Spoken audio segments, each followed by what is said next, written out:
All right. We usually switch it up sometimes on our calls. We do interviews, sometimes we meet with our users, sometimes we just talk about random stuff and we educate people on different things. Today we actually have a guest. Today is Tasha. She is a well-renowned business expert, and we're just here to have a conversation and see where this goes.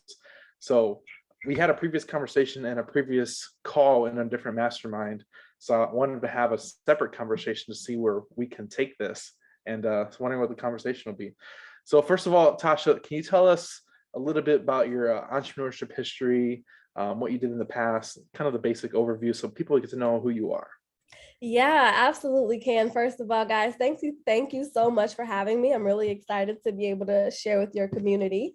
I am originally from Chicago. So I was born and raised on the south side of Chicago. And it was like, I had the American dream. Excuse me, I'm fighting off a cold, but I had the American dream like in my sights. I was like, I don't want to be poor anymore. And, I'm going to get an education and I'm going to go to the best colleges and I'm going to get the best jobs and I'm going to be a president of a company one day, right? Because that's all I knew, right? I figured that that was what success looked like. And I modeled my path after that. So I went to a top university. I got a job with a Fortune 50 company, and I thought that I was going to just move up in the company and I was going to be happy. But what happened was, well, first, I just didn't feel like I fit in. For me, like I was a young Black girl, right? And different people might have different reasons that they feel like they don't fit in somewhere, but that was what it was for me. And I never quite found my stride. I always felt like I had to pretend and be somebody else in order to be successful. And I was just like, well, that sucks. Like, I can't even be me on my own path to success. Like, I hate it here. And not at the job. Like, I really actually liked my job in a lot of ways. But the other thing that I started to find was in corporate America, they're always asking, how do we do things last year? How do we do this last year? And they use that as the barometer for the future. And when something goes wrong, everything rolls downhill. So I'm the most junior analyst. And I found myself getting blamed for things that were out of my control. And I'm just like, do I look like a magician to you? Like, there's literally a flood in Thailand right now. You think I'm going to be able to get product from there? How? Like, tell me, how do you think I'm going to do that? So I just became very disillusioned with my time in corporate America. And I thought that my skills could be better used elsewhere. Not only that, but I started to see that, in corporate America, there were first generation corporate. There were people who were first generation corporate who were making more money than they've ever made before, but they were still living paycheck to paycheck. And I was like, you know what? I think I can do something about this. And that's how I started my business. And that was my entry into entrepreneurship. And that was almost 10 years ago, before this, now you can throw a penny and it's going to bump into a coach. Back then, that wasn't quite the case. So I've been around for a while. That's good. That's awesome. So I really like. So you grew up outside Chicago. I grew up in Hammond. Okay. Not far at all. Not far Indiana. at all. My mom goes to play the boat out there. I'm a skip and a hop from Illinois. I always tell people, like, I grew up in Chicago because Chicago's so big it stretched to Indiana, and it stretched to Wisconsin too. And when people are like, what? They don't understand that unless you've been to Chicago. So I love that. I didn't know you're from Chicago. Do you still live in Chicago? I live in Atlanta right now, but all of my family, I'm the only one in Atlanta. All my family is in Chicago. Okay, that's awesome. And then 10 years of entrepreneurship. So that's an accomplishment. I'm not going to ask your age, but you're a young woman, and just to be doing that for so long, it shows that you've found your niche and your stride. And I think we've had a conversation with a lot of entrepreneurs that there's no, like, your first business, if you have a successful first business, you're lucky. And sometimes you get punched in the face a few times to overcome that, and then you grow from every time you get punched in the face. And you have a lot better experiences. And a lot of people don't understand that. And people that coming new into entrepreneurship, they just like, they don't understand that there is trials and tribulations. There is going to be a struggle that you're gonna have to face. Yeah. And it may last for a very long time. That part, that part right there. And more than likely it will last for a very long time. Go ahead. I think I saw one of those videos that you posted. It was like recovering from financial trauma or something like that. And then I was watching another video where you were talking about like how gratitude can directly convert into capital. And I was like, wow, okay. So I was really, really pleasantly surprised, because this is not a normal conversation, right, in the financial world, or even in business or in marketing. And it's something that I think about and talk about all the time. So I want to know, where did that come from, that mindset? So tell me, what is the thing that you think about all the time? I think that the way that a person, I guess, acknowledges reality, right? The way that you interact with your space creates what you have, what any person might consider abundance. So it doesn't have to be financial abundance. It doesn't have, I mean, it could be an abundance of friends, an abundance of love, an abundance of good health, even just an abundance of having a happy life. And I think that, so here's what I do when I go into meditation. I'll be by myself, sitting alone, right, early in the morning before everybody's up, or sometimes in the middle of the night. If I can't sleep, 3 a.m, I just hop up and I start meditating. And I have no meditation goal except gratitude. That's the only frequency that I try to find as the goal. If I have a goal for my meditation, that's all I'm looking for, is to just program gratitude. And then I'll notice that the days that I do that, or the mornings that I start my day off like that, everything just easily flows to me. I get easier deals, easier business connections. Like every phone call is magical. Like everything that was a problem the day before has evaporated, and it's just only gratitude and nothing else. And it directly leads to more business, more cash, more deals, more connections. And that's the only thing that I think, that's the only thing I need when I meditate. Awesome. So you said, now I know exactly what you're talking about. And it has my brain going in all these different directions. And, when I think about where did that come from? It came from growing up on the south side of Chicago, not knowing where my next meal was going to come from. And, not being so caught up in the things that I need next, but being really appreciative for everything that I have right now. And what I found that, you were talking about how we engage with our reality is everything. And when I was younger, I would really wonder, like, what is it that sets successful people apart from people who are not successful?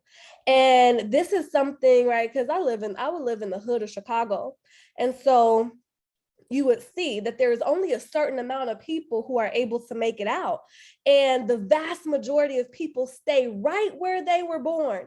And I just started to wonder, like, what is the difference between these people who never make it out and the people who do? And when I started to realize was that the people who are able to grow beyond their circumstances are people who are very intentional about how they engage with their reality and their circumstances. So you can be the type of person who feels like life happens to you, like, oh, this just happened to me, or, I'm a product of my environment, or, these are the cards that I was dealt. Or you can be the type of person who believes I can create whatever reality I want, regardless of the hand that I was dealt. Like, this is the hand that I was dealt, and I'm creative. Like, I'm smart. I have a brain. I can figure this out. Like, nothing is impossible to me. Like, everything that was created in front of me, somebody created from their mind. So surely I can create things from my mind. And I noticed that having that type of internal conversation, one that was wired in growth, was critical for people to be able to achieve success. And then what I also started to see was that what you focus on plays a huge role in that. So when you start to, and I saw this whole world of affirmations coming up, right? And I love affirmations. But with affirmations, you are trying to create a reality that doesn't exist yet a lot of the time.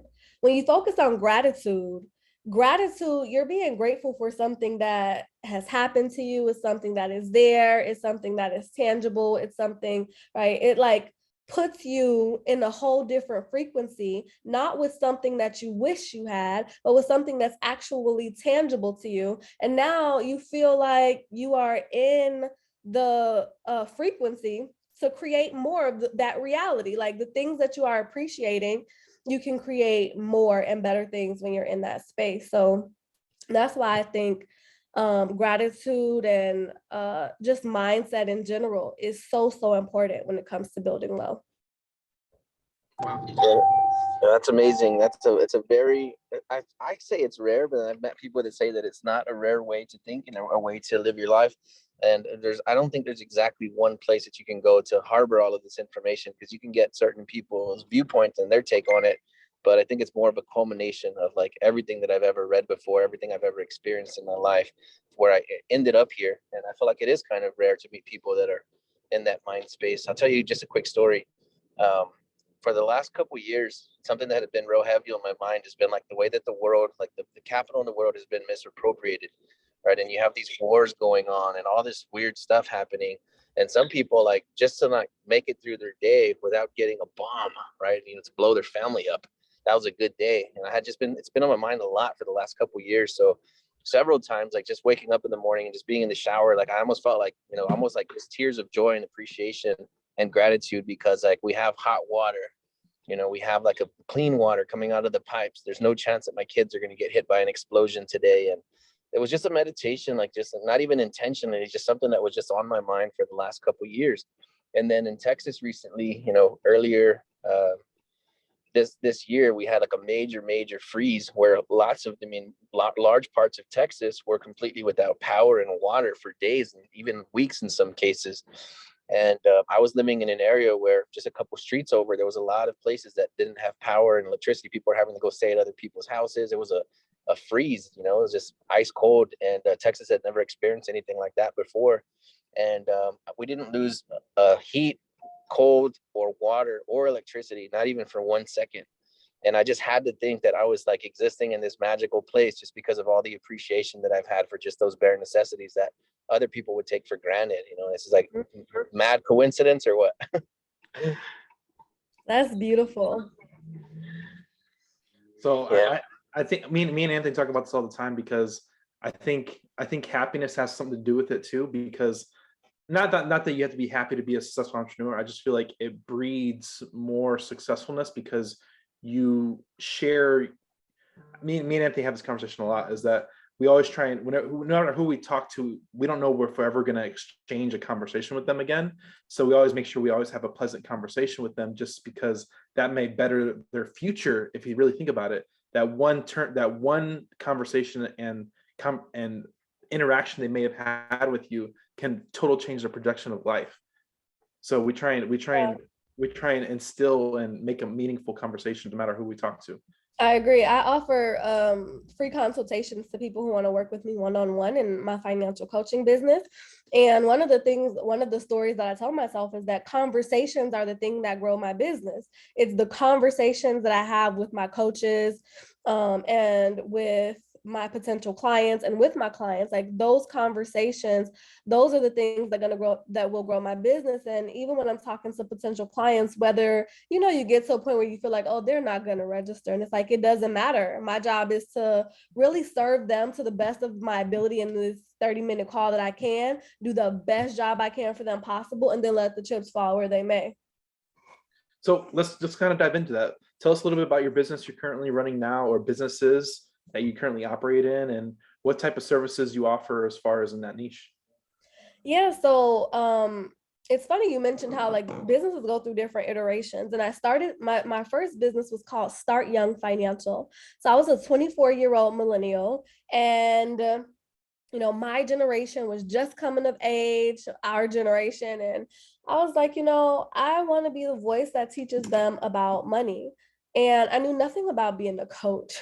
And so I was thinking that I wanted to create a business that looked like all of these professional businesses that I saw. So I really thought that, you know, I had already internalized this idea that I had to be a certain way to be able to be successful. And then 2 years in, I was like, yeah, this isn't going to work. Like, I honestly, it probably was more than 2 years in, but eventually I changed my business to Gotta Stay.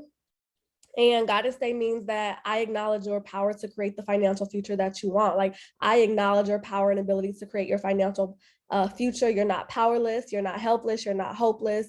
You're the only one who has what it takes to create the change in your life that you want to see. And that was my first step in really claiming my own business identity. I had already been a business owner for over 2 years, but I was trying to make it look a certain way. And because I have a lifestyle business, like I am the face of my brand, I realized that I really needed to be more authentic. And so, because I offer one-on-one consultations, and I always have, I get a lot of insight into exactly what my clients are saying and what they're dealing with. That's like marketing gold. Like, I can speak in their language directly because I get it directly from them. And I realized, like, they're a lot like me. They come from places where I came from, and they want the same things that I wanted. And we're all looking for success, and we're all scared deep down that we're not going to have it. And when I start mirroring that language back to them, right, and being authentic with who I am, that's really when things started to grow for me. And so I realized, I didn't have a clear plan like a lot of business owners have now. They have it all laid out. But it's like having that minimum viable product, like before you even get started, before you even jump in, having that, what is that one small thing that you can start to offer to see who are your clients, what do they want, and what do they need? Because sometimes those things are different.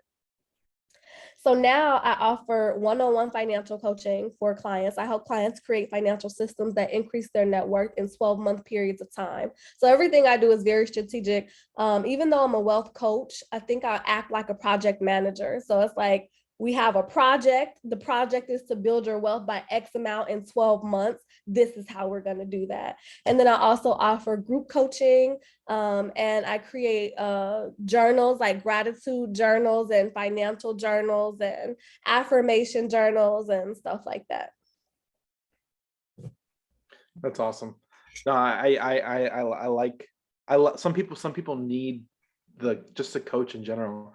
I wish I would have sought like a coach or mentor sooner, because it in my first business per se, it helps you shortcut and overcome obstacles that somebody has already overcome or know how to overcome.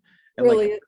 like there's different level. I always tell people there's different levels to business. Like if you're a solopreneur, you have solopreneur problems, but so you hire your first employee, now you have employee problems, and it kind of scales as you grow that in that employee business per se. And then Yeah. millionaire revenue problem businesses have millionaire revenue business problems that you'll never recognize or even see till you hit that step. So there's always another a step, a mentor, a mentee that you should always be looking up to hit that next level, because there's always going to be another trouble or something that's going to come in your path that may put you down, and some people never get past that. Yeah, and when you say that, I originally started off with group coaching, and then I was getting burnt out, and I wanted to go to digital products. And it's just like, having a coaching business and a digital product business are very different things. And I was like, oh, I'll give myself 3 months to like get this ramped up. Like, oh my God, that could have took me out. Like that could have took me out of the business game right there, just trying to transition from group coaching to product based and not knowing what the heck I was doing. So I appreciate what you're saying so much, like having a coach to help you through those transitions. Number one, they can help you be realistic. And number two, they can help you not go out of business. Yeah, it's huge.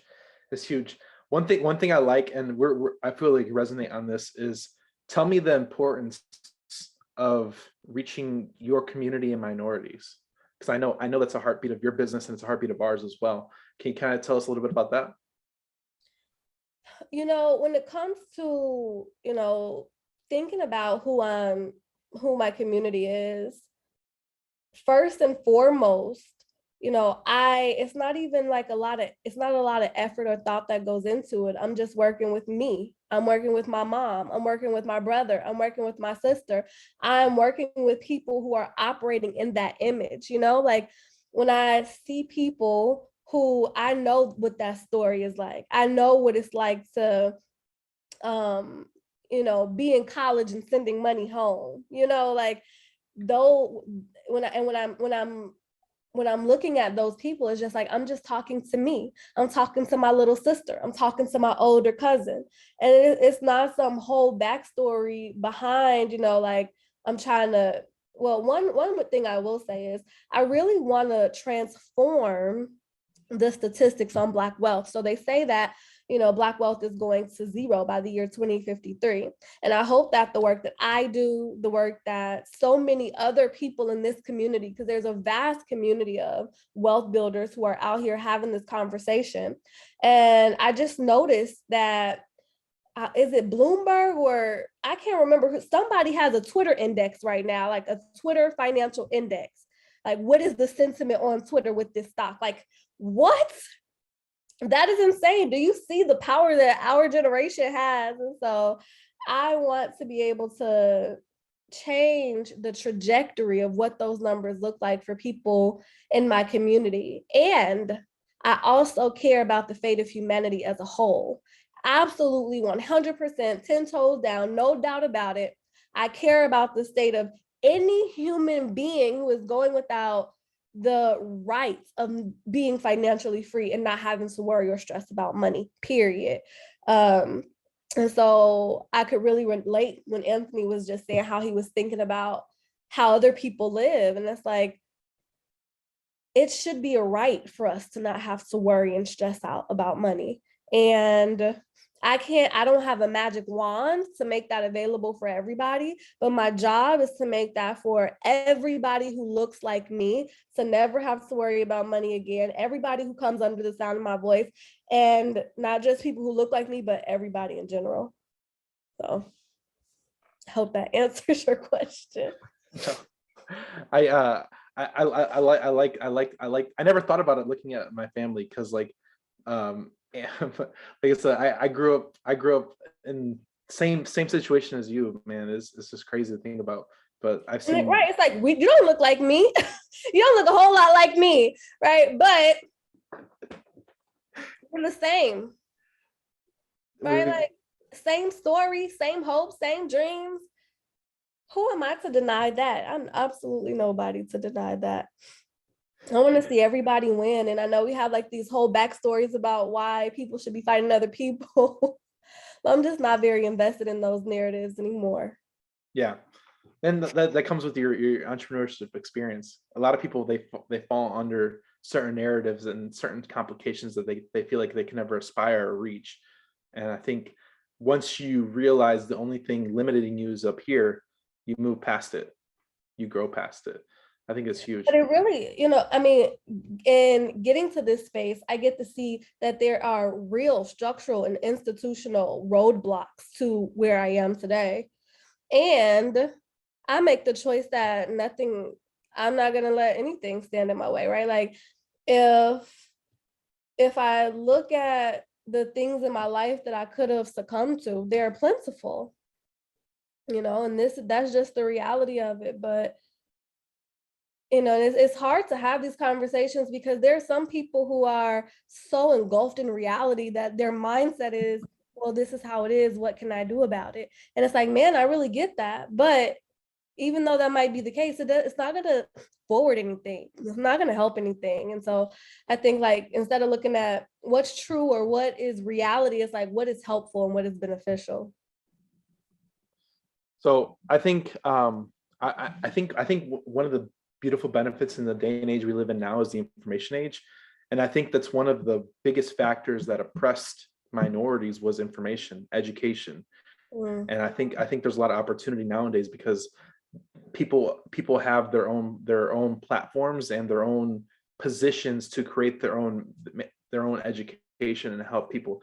And I think it's huge with the 21st century and in the day and age we live in now, more than our parents were, because they didn't have that technology either.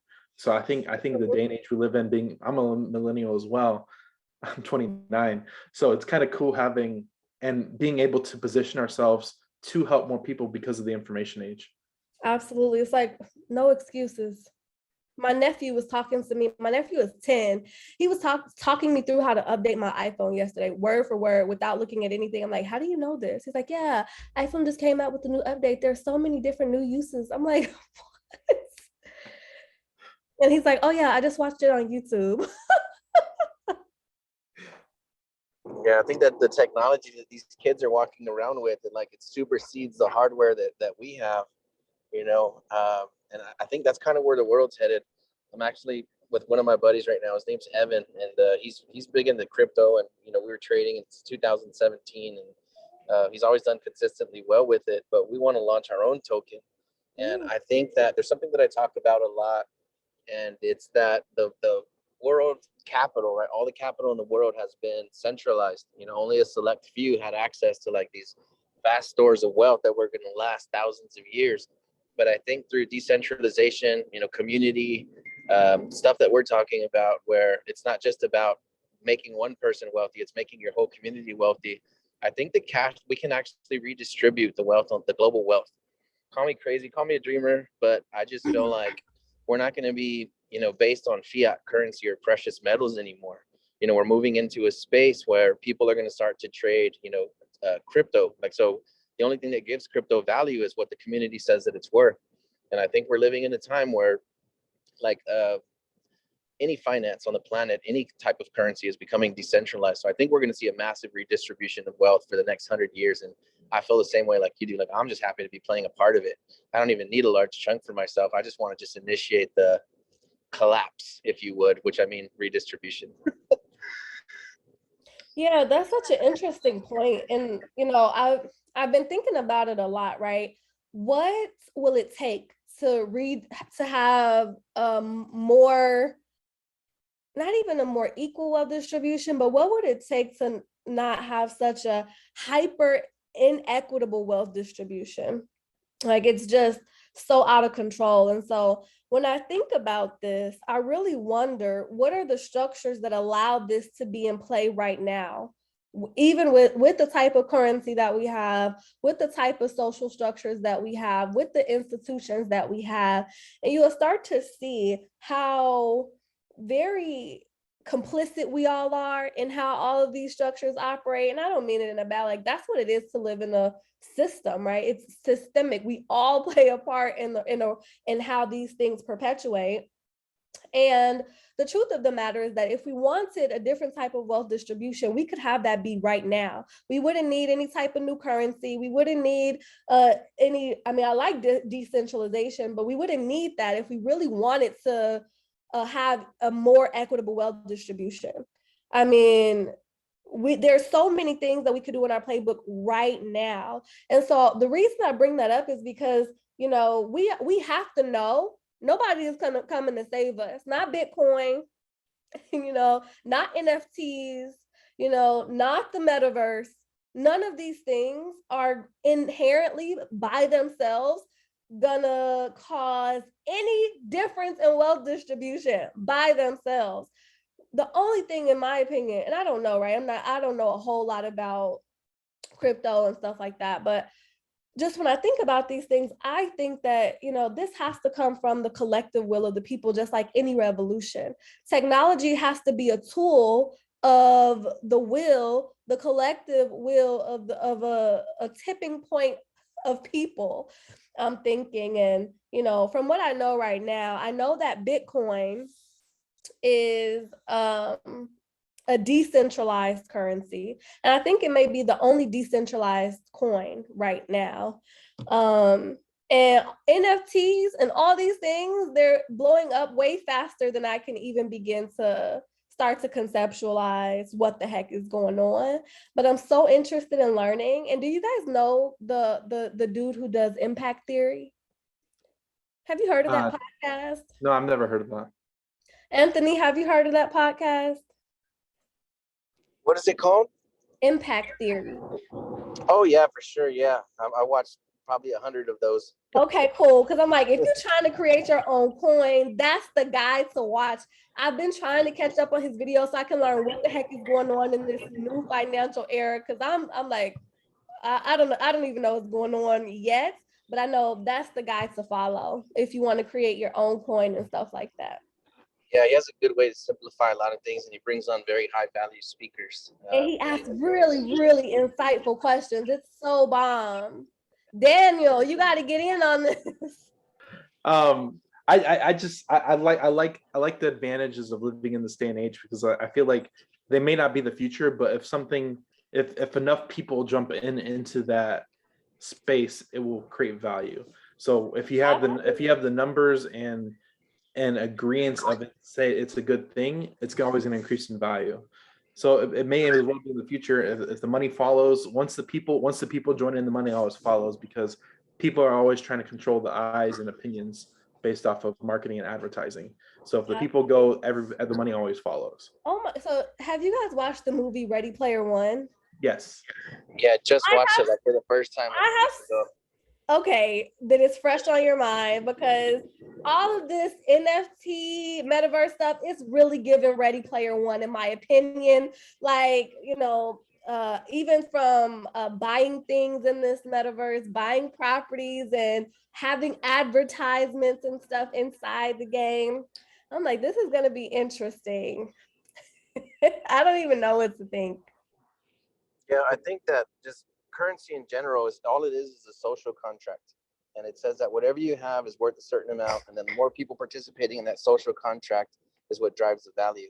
And so, as we move into a space where people are going to be hanging out and then like this digital simulated reality, what's going to be valuable in there, right? So you're going to have your bare necessities, right? Like even on video games, you collect items and tokens, but also like people are going to want to have clout,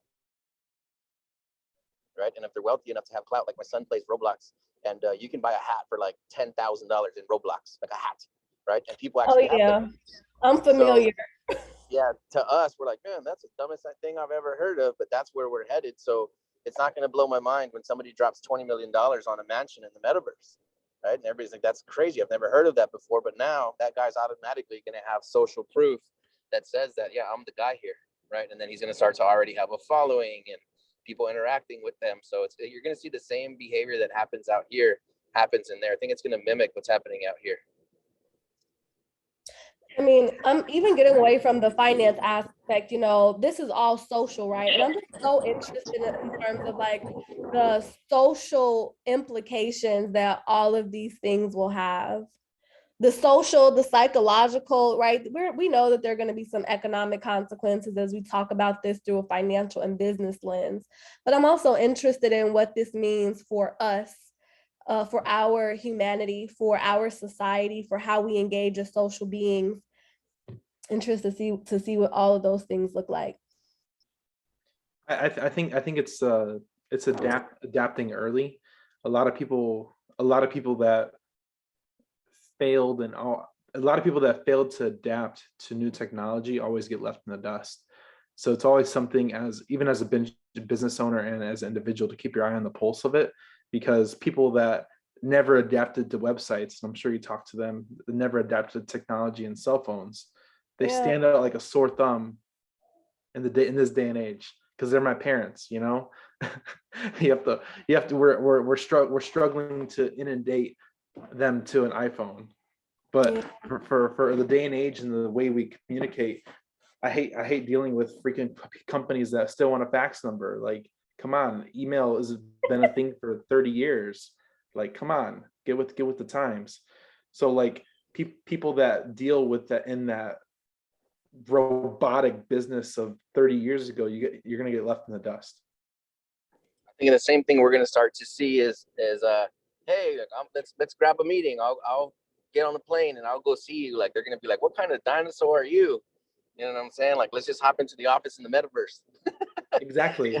I'll be in there in the room in 1 minute. You don't gotta get a plane nowhere. So it's gonna be kind of unorthodox to do business like that, like to live in that same state. And then like I think the value exchange as well. It's like things are gonna be like value is gonna be viewed through a different lens. I think it's gonna be amazing. I'm looking forward to it. So imagine that even hierarchy to even like, hey, we're having a business meeting and only people that can afford to have this technology to have a business meeting are able to have this business meeting. So you have to adapt to the times and have that caliber of connectivity.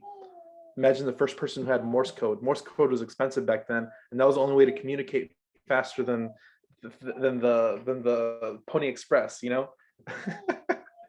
These are such good, I mean, these are really good conversations to have. And I can see that, you know, I can't say I'm as excited about it. And I feel like while there are, I mean, there really is no place that I want to position myself, but I think that the questions that I want to continue to engage with is not, what is this like from, well, it is, right? Because it's like, what financial and business opportunities does this make available? But then we also have to be responsible for what are the costs.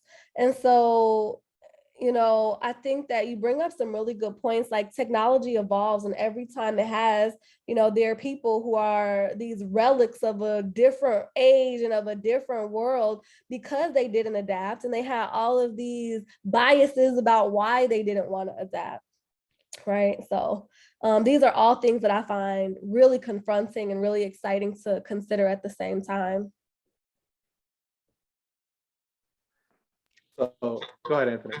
No, I was gonna say, yeah, I think we're headed into a very unique place, and I love that your mind just thinks like that. It sounds like it's tethered to, you know, what's gonna happen to everybody else, right? What's the cost of that money, and what is it gonna cost, like from an environmental standpoint, socioeconomics. So I like the idea that if we can create value that also doesn't hurt or decay something else, I think that's the space where we're moving into, right? And how can a global bank capture all of the wealth on the planet, right? Because it was a very small lens that could see what was happening, and somebody captured it first, like first movers advantage, and they just took control of everything. But I think we're going to start to see the collapse of that, and I think it is going to be based on not exactly like a traditional like socialist or communist model. I think it's going to be based on somebody providing value, and then that wealth spreading into the community just by nature. I think I'm excited to see what's about to happen. Like, I think about the future a lot.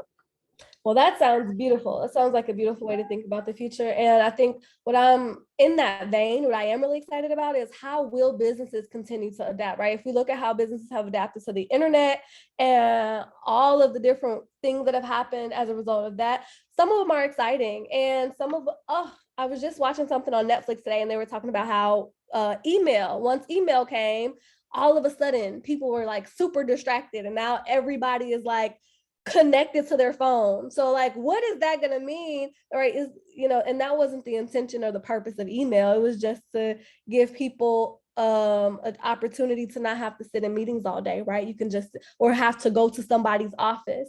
So what are going to be the unintended consequences of businesses operating in these types of ways that we haven't even considered yet? And, you know, my background is in psychology and education, so my brain is kind of wired to start thinking about these things. So I think the way we're heading, and it's already happened because of COVID, is the work from home model.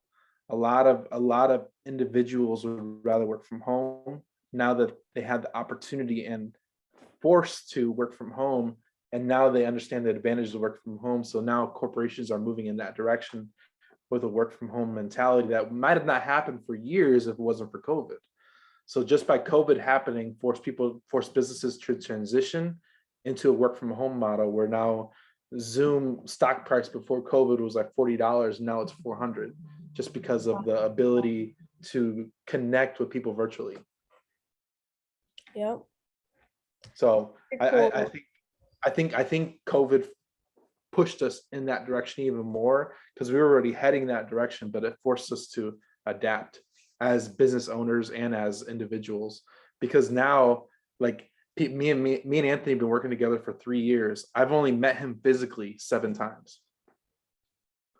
7 times. We've lived in different states, 1,500 miles apart, give or take, for the last 3 years, and we have a sustainable business that we're no longer have to be in an office environment to operate that business. We can operate virtually.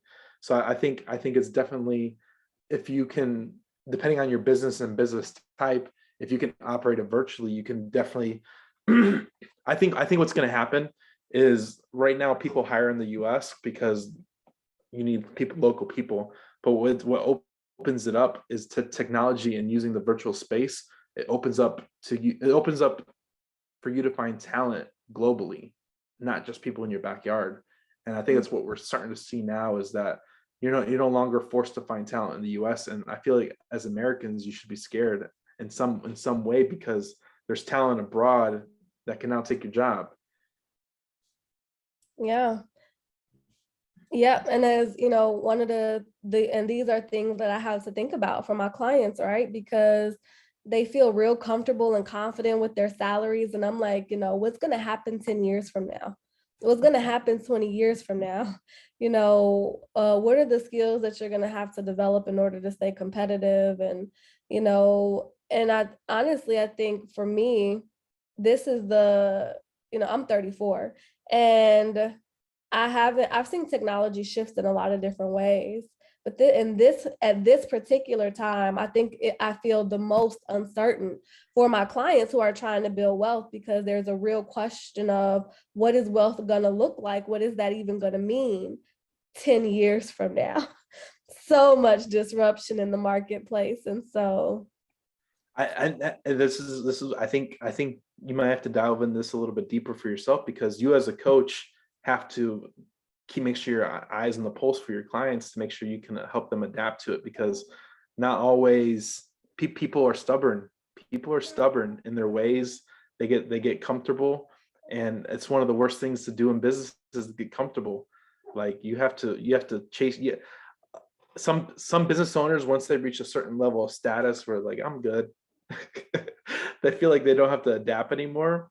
But what happens is that the current changes, and now you have to adapt quickly. And if you weren't prepared for that, you can get left in the dust, and you have to pivot into something completely different.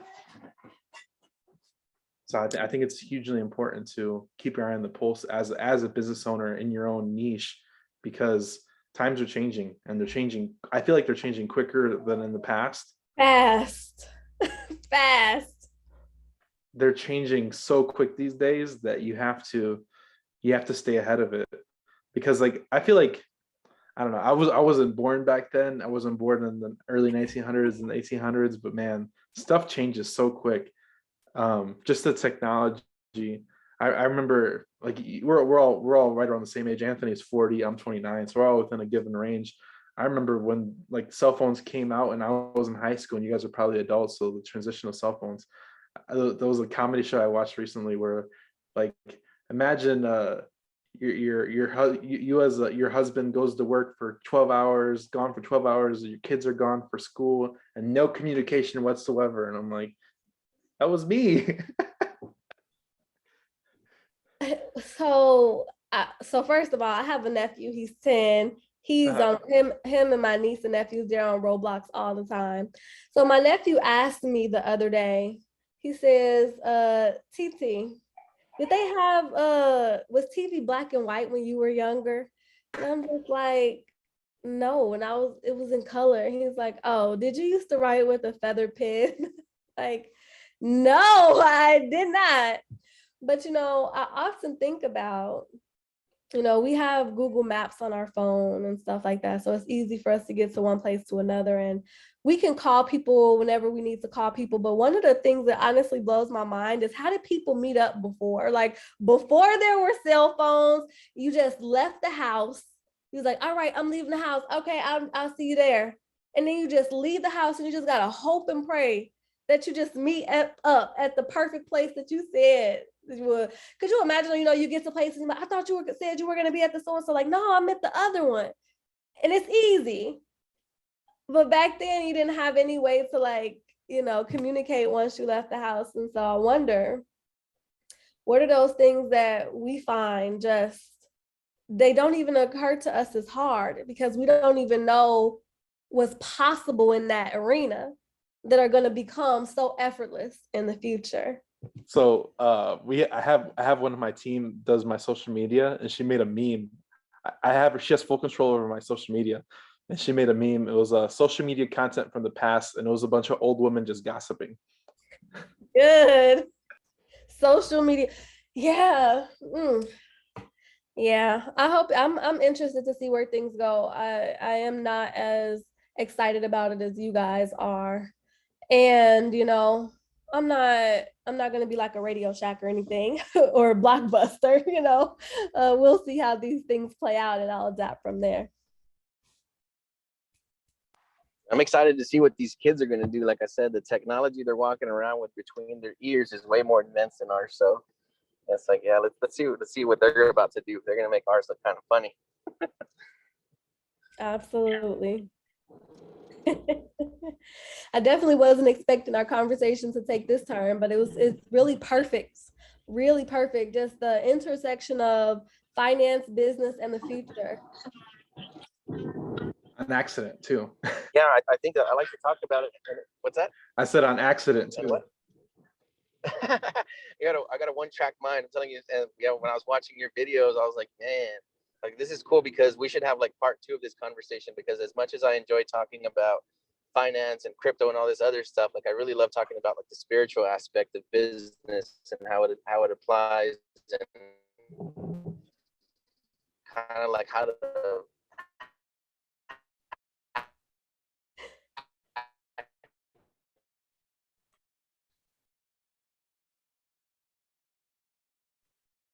Can you hear Anthony? get No, into the he cut out.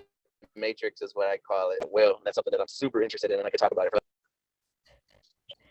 Hey, can you hear me okay? We lost you for a minute. It's all good. Okay, Well, back.